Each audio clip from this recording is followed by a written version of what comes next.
We asked you guys for questions, and you gave us a lot of questions. Hopefully we'll get through them.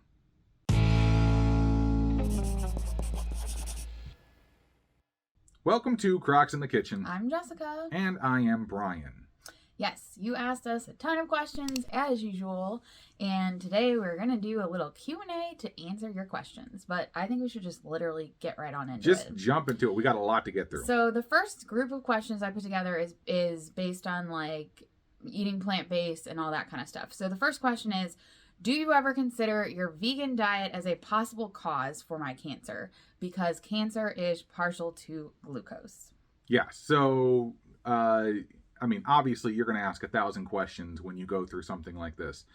From all the doctors that we've spoken to, from all the research that I've done, there is like no chance that her diet was the cause of this cancer. Now, they don't really know if it was genetic or any of that kind of stuff, and I'm pretty sure there are some other questions about that later on. But all the doctors very clearly stated that her diet was not the cause of her getting cancer. And then the next question is, so someone said, so the delicate question is, why are you eating a plant-based diet if you got cancer? Is it related? One would assume that the most healthy diet would be the healthiest outcome. Do you believe that cancer is related to the diet or not? So again, you have to remember, I spent like 33 years or 32 years of my life eating like total crap, like not good. So all of that, you know, if there is a connection between diet and my cancer, I would assume that it would be all of that plus me being like, overweight for most of my life. Like if there was a connection, again, we'll never know. Yeah. But certainly I know, like I can say based on our best, research and whatever, eating plant-based definitely did not cause the cancer. Yeah. Now, again, we're not doctors, so we, don't take whatever we say as, medical advice. But I feel I do question in my head, because we switched to eating plant-based in 2018, and then we've had our ups and downs, we've gained weight, we've whatever. I question more if going off of eating plant-based, if I'd been better at being more strict with it and I hadn't gained weight back, would I still have got cancer? That's where my brain goes. So again, eating plant-based causing the cancer, I don't think so. But yeah, and pretty much everybody else has told us that too. The other thing too is that, sometimes these cancers take years and years to develop. And so, this could have been growing inside of her for a very long time, and we have no way of knowing. Yeah. We honestly have no way of knowing. Okay. Did you want to respond? Sorry, I didn't let you respond on the first question to the statement, cancer is partial to glucose. Yes. So here's the basic physics, or not physics, the basic biology of it all is that everybody says cancer feeds on sugar, cancer feeds on glucose. Well, your body feeds on glucose, and the cancer is essentially just a mutant form of your body, and it's going to get the glucose no matter what. Yes, it does burn through glucose faster than your normal cells, but from everything that I've read, your body is going to get the glucose no matter what. There's a process called gluconeogenesis, which essentially converts anything that your body can into glucose, so it actually then runs off of it. Yes, your body can create ketones to run off of as well, but that's more of a survival mechanism to keep the brain functioning and certain stuff like that. But for the most part, everybody across the board says stay away from processed sugars, stay away from like that kind of stuff, but complex carbohydrates, like those are processed in the body differently. And so but once again, I'm not a doctor. I can't give you like a solid explanation of this, and I refuse to speak in authority over these situations or over this topic, because I don't know. All I can do is tell you what I've read online, and all the studies and stuff that I've seen and the biggest convincer for me are the standpoints from Mayo Clinic, MD Anderson, Cleveland Clinic, like all these other major cancer fighting hospitals. They all say the exact same thing, that that cancer feeds on sugar is a complete oversimplification of the actual biological process that cancer goes through, and that cutting out like all carbs and all sugar and all that kind of stuff is not going to cure you of your cancer. That's their statement, not mine. You believe whatever you want. Okay, the next question is, have you, Jessica, considered a raw vegan diet? I've seen people on YouTube talk about how it helped cure their cancer. I haven't. I eat a combination of both raw and cooked, like whole food plant-based things. So I do try to get in like raw, like cruciferous veggies and stuff like that. Like I try to get a good combination, but I have not tried or considered a fully raw vegan diet. Yeah, we kind of stuck with something that Dr. Furman said in Eat to Live, and that is you need the combination of both, because the nutrients that you need are more available in one form or the other. And so cooking certain vegetables and stuff gives you more access to certain nutrients and certain minerals and certain stuff like that. And then eating them raw gives you access to other ones that you need as well. So we've done that one. But for the second point, a lot of people have brought this up. They're like, oh, you need to watch this person because they cured their cancer this way. You need to check this guy out because he's cured all these people that way. That's the problem with YouTube. And that is the biggest problem with YouTube, is that I can find videos of people eating every single kind of diet, doing every single kind of therapy out there, and every single one of them claiming that they've been cured by whatever thing it happens to be. So that's why, for the most part, I watch them, but I've thrown those out the window as far as like actually using them to sort of inform my opinion. If it's not scientifically documented, I can't really utilize it. Yeah, it's like you can find, if you look on YouTube, you can probably find videos of people supporting any number of different, like anything that you want to believe. And so, like, not to say that someone did not, there aren't people out there who ate a raw vegan diet and their cancer was cured. I fully believe that, that's definitely a valid point. Yeah. But like that's definitely something that could have happened. But it's like, did the raw vegan diet cure their cancer? Or would their cancer have been cured anyway? And they happen to eat a raw vegan diet. Like, there's just so much stuff out there. Yeah. It's really hard to like narrow in on certain things. But Brian likes to read the studies and all that behind, the actual science. Yes. And that kind of leads to just there's just a bunch of stuff out there, and you really just kind of have to go with your gut instinct a lot of times, especially because, as we like to say, we are not doctors. So it's going to be a common answer for us. Speaking of that, next question: what about putting your body in a state of ketosis? I'm thinking about to add another line of defense. I'm not vegan, but had a stroke in 2020. The ketones help to recover faster and better. I know it's not the same thing, but I know you can be vegan and eat a keto diet. Yes, that is true. You can do vegan keto. It's a little bit more difficult to do, but it's not exceptionally difficult to do. I mean, when you've eaten 2 weeks of plain baked potatoes, I mean, how hard could vegan keto be?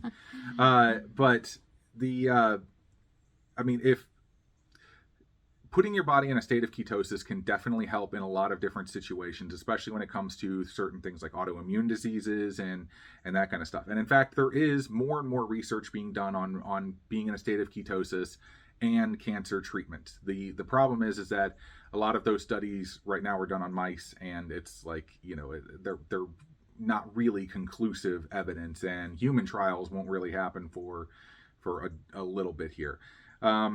But it can definitely help with, like you said, with stroke and stuff like that. And the reason why is because the ketones are the things that can pass through the blood-brain barrier and can help do a bunch of other stuff in there. And so that's one of the reasons why.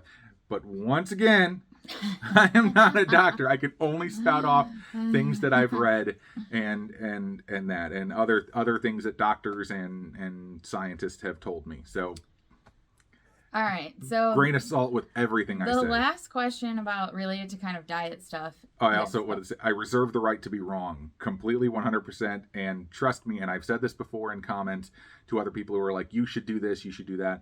Be like, I completely reserve the right to be wrong. And if I am proven wrong, then we will change things up and we will do something different. But as of right now, we are following the advice of our doctors, of our integrative oncologists, and other doctors and scientists that we happen to know. And then, of course, all the research that I've done that kind of corroborates what they have said as well.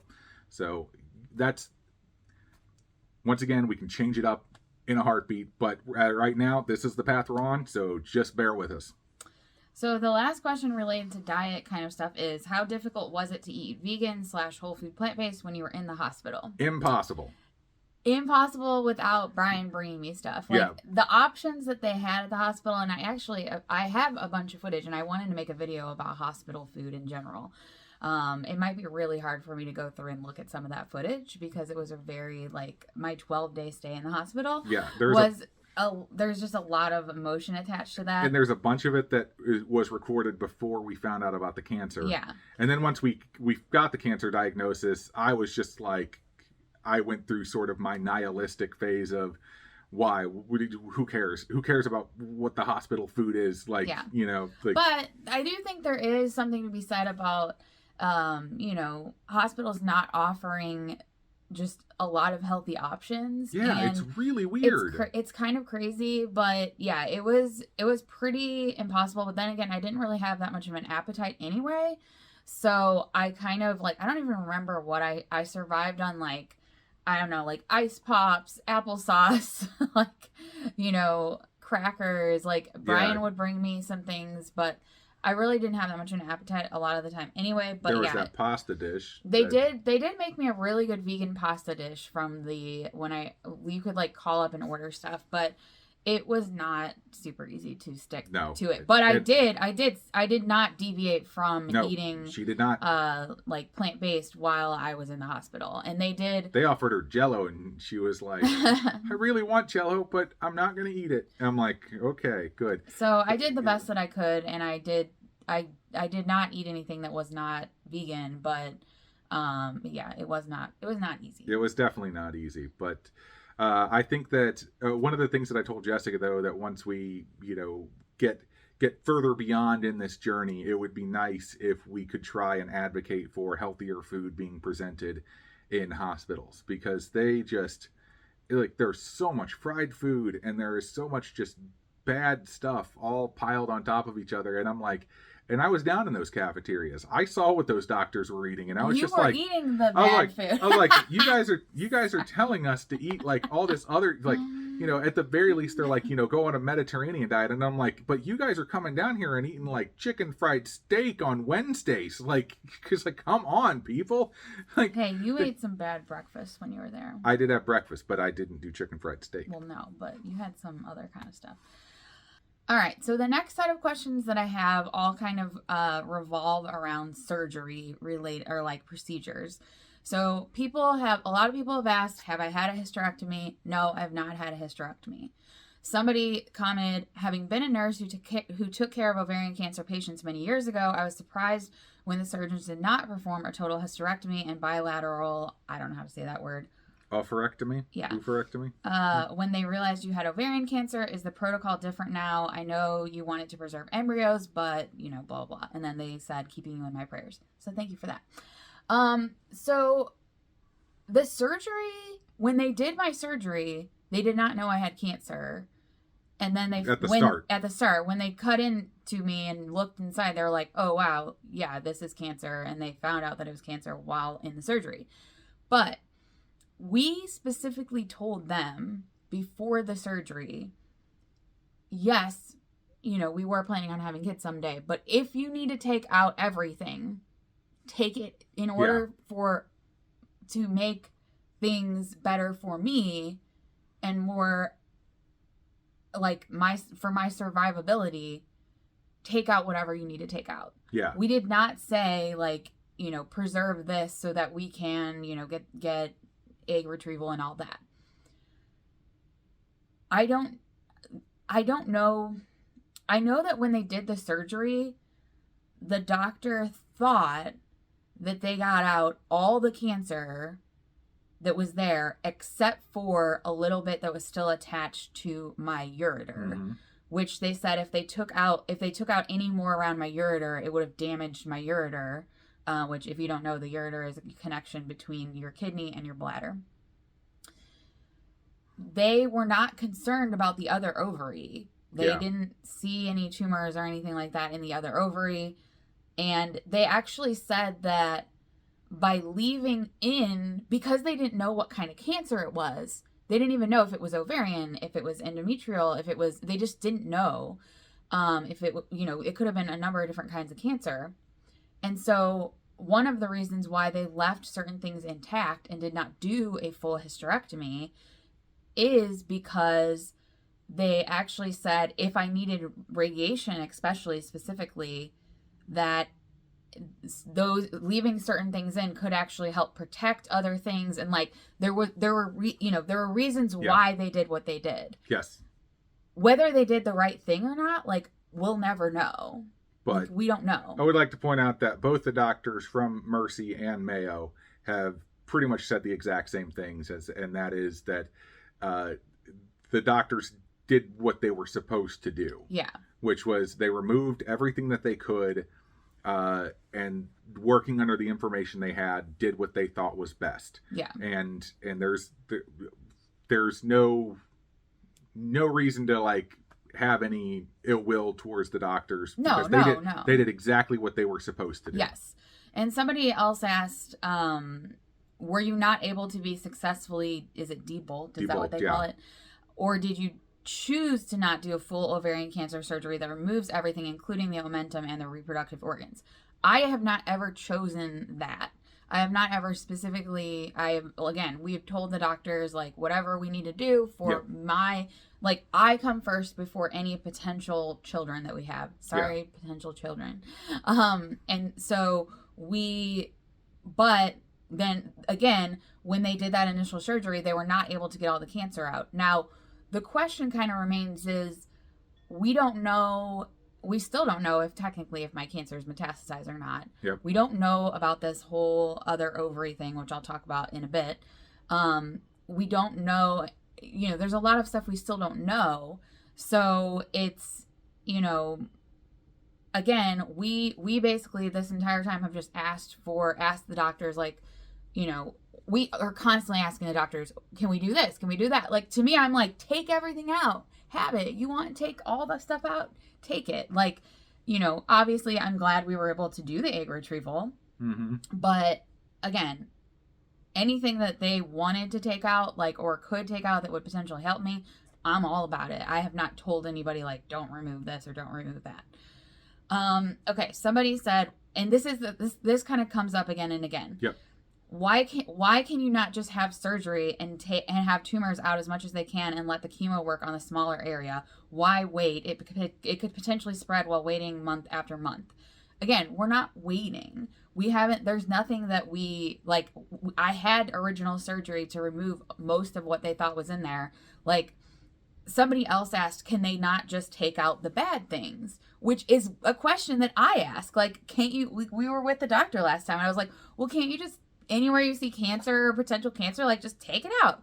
Like, it's just not how it works. Nope. Once it's metastasized, it will just, like, and that's just not, like, they're in the amount of lesions and everything and all the stuff they would have to just, like, individually go in and take out. Like, it's just not how it works. Yeah. Now, if there's a point where the chemo has removed mostly everything and there's a few things that they think they could take out with surgery, like, yeah, that might be a potential. But once it's metastasized, it just kind of changes everything, right? There's no longer we can do surgery and remove all of it, because it'll just keep coming back and, like, keep, whatever. So the hope is that the chemo will get rid of most or all of it. Mm-hmm. But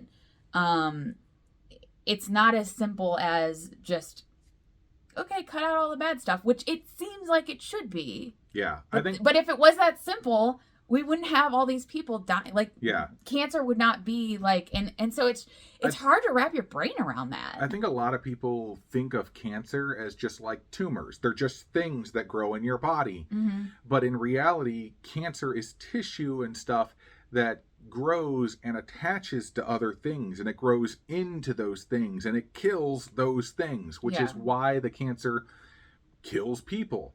It's like when they went in and they were looking at her stuff, you know, even on the CT scans and all that kind of stuff, they thought like, oh, it's a mass, it's, you know, it's attached to the ovary, but, you know, like, we'll go in, we'll remove that stuff, everything will be fine. When they got in there, though, they found out that it was on the ovary, it was attached to part of her colon, it was attached to part of her cervix and part of the outer uterine wall, and like all this kind of stuff, and it was just like sort of infiltrating itself into these other things.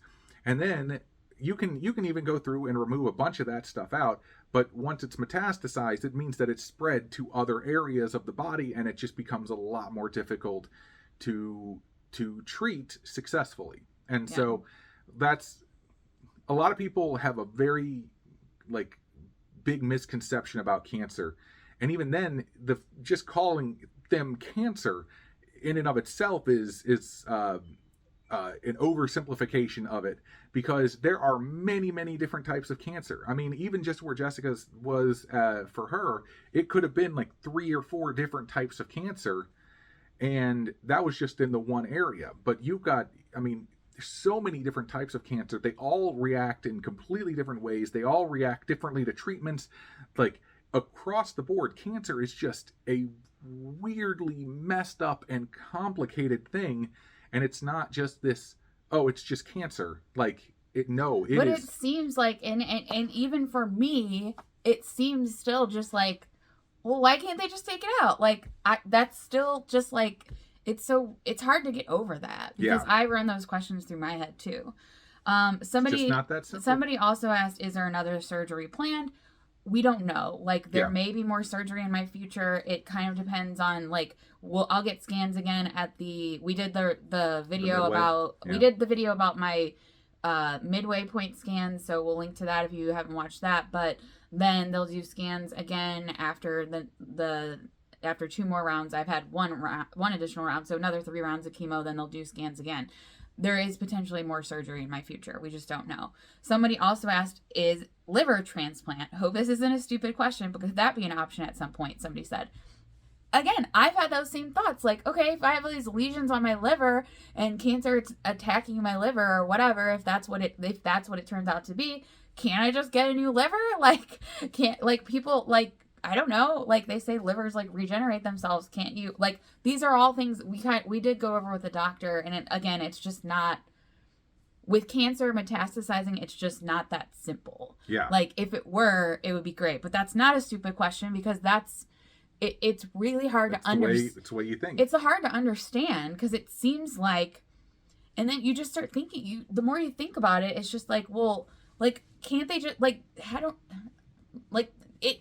it bothers the mind that we know so much and that we have so much technology, but we can't just fix anybody. Like, people still die. Like, people still die of things because we can't, and it almost seems like, well, don't they know? Like, if they can see all this stuff and they know all this stuff, can't they fix it? And like, and who knows? There could very much be a cure for pretty much every type of cancer right around the corner. We just don't know. I mean, like, they've been making great advancements in genomic treatment, in what do they call it, CAR T treatment, and in immunotherapies. Like, they are making strides every single year in new treatments and new things that they can possibly do. But it's just, it kind of all depends, and we all kind of live in hope that eventually somebody somewhere develops something that makes this a thing of the past and we never have to worry about this again.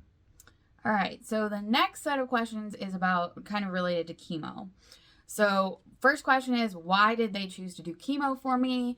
again, because they were not able, especially in that ureter region where they were not able to remove all of the cancer, they were like, chemotherapy will likely, like, you know, hopefully kill and clean up that kind of area. Then I had a CT scan that showed that there's potential other areas that the cancer had spread to as well. And so, you know, chemo, as the doctor explained it to us at my last appointment, it's kind of like the first line defense. That's kind of like the first standard thing that they do for ovarian cancer is going to be chemo. And somebody also asked, what chemo am I taking? And I get paclitaxel and carboplatin. Carboplatin. Is that how you say it? Carboplatin. So, sure. Carboplatin? No, it's just carboplatin. Carboplatin. Okay, yeah. We still can't say the words, but it's paclitaxel, carboplatin, and those are, like, again, for ovarian cancer, pretty standard, like, first round of defense. And some people, I've learned, like, some people don't have surgery before. So sometimes they do the chemo before they have surgery, but, like, they found out I had the cancer in my surgery. Yeah. So I was already getting the surgery. So it just kind of depends. Another person asked, because they have neuroendocrine cancer in their lungs, and the hospital said chemo would not work. Only 1% chance. Their treatment consisted of surgery only. And they were wondering why they recommended chemo for me. So if you actually watched one of our videos, I don't remember which one it was, the tumor board did a review. Mm-hmm. The tumor board at Mayo Clinic did a review of my pathology from my original hospital, where they thought that it was neuroendocrine cancer. And the pathology at Mayo Clinic, they actually said, although there are things that look like neuroendocrine tendency, like that properties in my cancer, they actually believed that it was ovarian cancer and not neuroendocrine. Yeah. And so the first thing that they did when we got to Mayo Clinic was they said, we need to figure out if this is neuroendocrine and we're treating it like neuroendocrine because that's one path, or if this is ovarian and we treat it like that because that's another path. So there was at the beginning like two separate paths that we were going to take, but the pathology review at Mayo ruled out the neuroendocrine. So with my results of the chemo showing that it seems to be working, that hopefully means that we're on the right path with what we're doing. Yep. And yeah. So somebody else asked, when I'm in chemo, am I in a private room or are there chemo buddies that were just off the camera? Like we did a video where you saw when I get chemo. We'll link to that as well. Each room at Mayo Clinic is private. There's it's like a room, and then you have like the curtain that you close. But like it is an individual room for each person. Yep. Her only buddies in the room are me, Peeve, and Fergus. Yay. Which I actually prefer. I know there's like places where people go to get chemo and they have other people to talk to who are also going through chemo and stuff like that. Like I actually prefer to just be in a private room, especially since I basically sleep the entire time. So it would be really weird for me to just be out like with other people and sleeping. A lot of people asked us about fasting and chemo. Mm-hmm. Have we research study on fasting during chemo? Are there certain foods that I'm supposed to not eat or eat on chemo days? So I am working with an integrative oncologist who kind of guides me with that stuff. I do a little bit of fasting leading into my chemo day of, and that. So I do like eat a little bit different of food.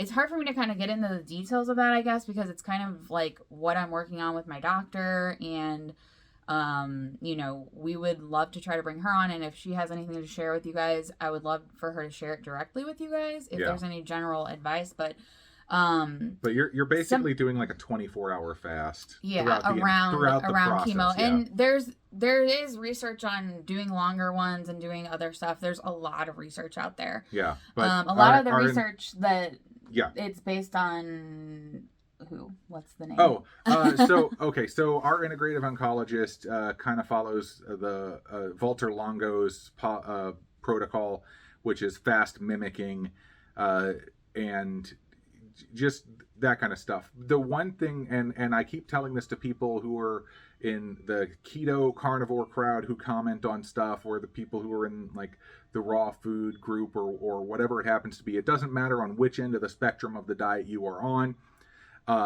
fasting should definitely be included for optimal health, and as well as in cancer treatment. It's just that our integrative oncologist follows or believes that the Volter Longo protocol is generally the better protocol to follow, which is a fast mimicking diet. So you're still getting nutrition, but you're not actually getting the body out of that fasting state. And I'm horrible at explaining this, and I actually haven't read Volter Longo's book, and I totally need to.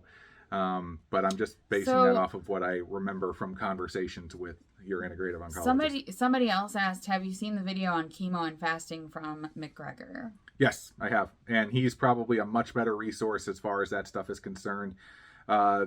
Basically, from what I remember from that video is that fasting during chemo makes chemo work better, as well as mitigates your reaction side effects to the chemo. And they're not really sure why this works the way that it does, but it's shown a percentage increase pretty much across the board as far as chemo treatment is concerned. And so it's kind of funny though that they do that, but then at the same time you go to the chemo wing of Mayo Clinic, and they've got like their little area where you can get food and stuff like that, and it's all like cookies and chips and soda and juice, and you're just like, oh, okay, sure. Like, all right.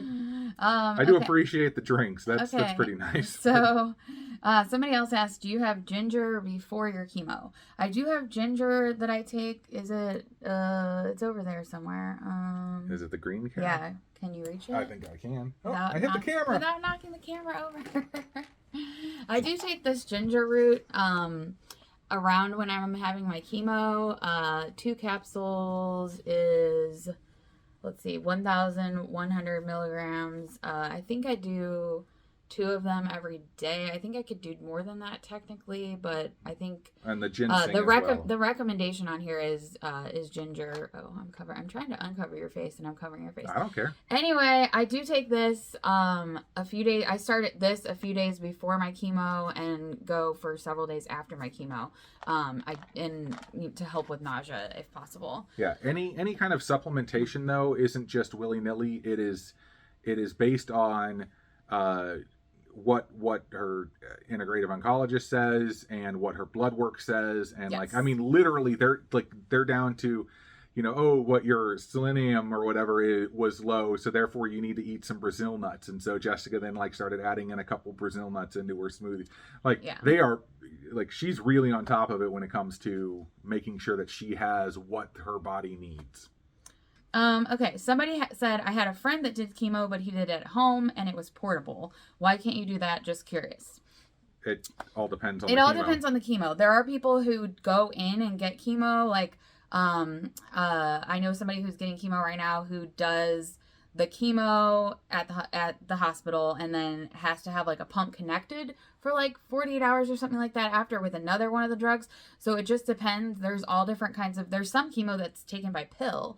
It's just the chemo regimen that I'm on is that I have to go and get it via IV. This is another, I didn't see that question. This is another controversial question. I'm getting really controversial today. I mean, we might as well go for it. Somebody asked, are there restrictions to being intimate since starting chemo? Okay, so I'm going to deal with this one, okay? Watch. Watch this. Okay. So, you go for it. Basically, when they put the chemo into Jessica, she is then toxic, okay? Now, I can be around her. I can kiss her, little, that kind of deal. I can do that. That's fine. Anything more than that, and there is a chance that I could get exposure to the chemotherapy drugs. Well, it goes down to going to the bathroom. Yeah. And I never knew this. When I go to the bathroom after I have chemo for 48 hours, I'm supposed to close the lid and flush twice every single time.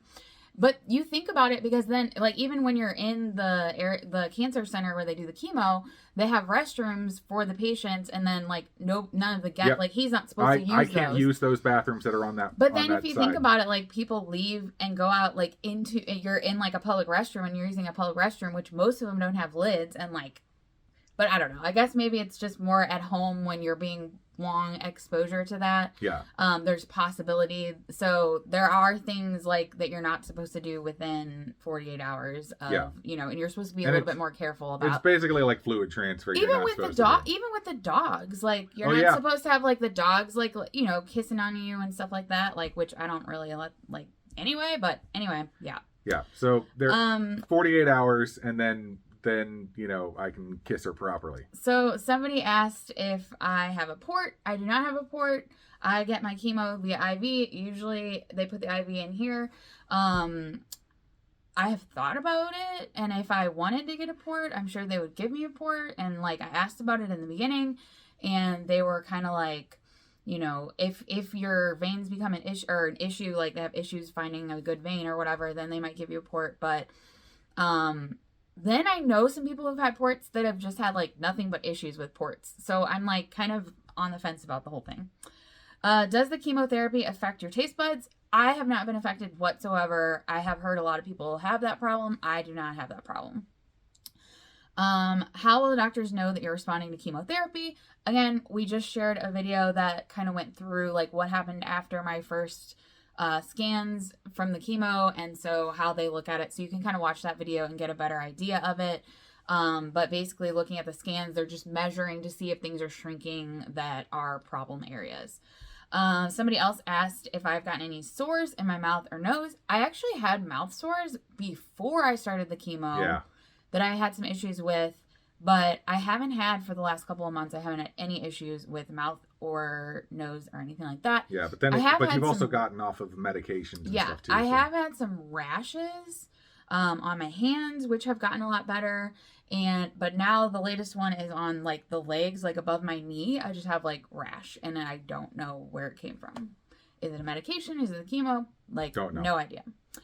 So we still have a ton more questions, but this video is getting like really, really, really, really, really, really, really long. So do you think we should do like a part 2? Yeah, let's go ahead and do a part 2. So I'll end this one. Subscribe to the channel if you haven't done so already. Click the bell that is right next to that button. You will get notified whenever we post a new video like this one and the one that we're going to post after this. Plus, you can follow us on social media, mainly Facebook and Instagram. You can definitely follow along more with our lives there. Just because that's where Jessica likes to post additional things and photos and stuff. You know, other stuff, including photos of our dogs, you know, because why not? You know, look at cute dogs. But I think that's all I got. That's definitely all I got. We will see you next time on Cracks in the Kitchen. Bye. Bye.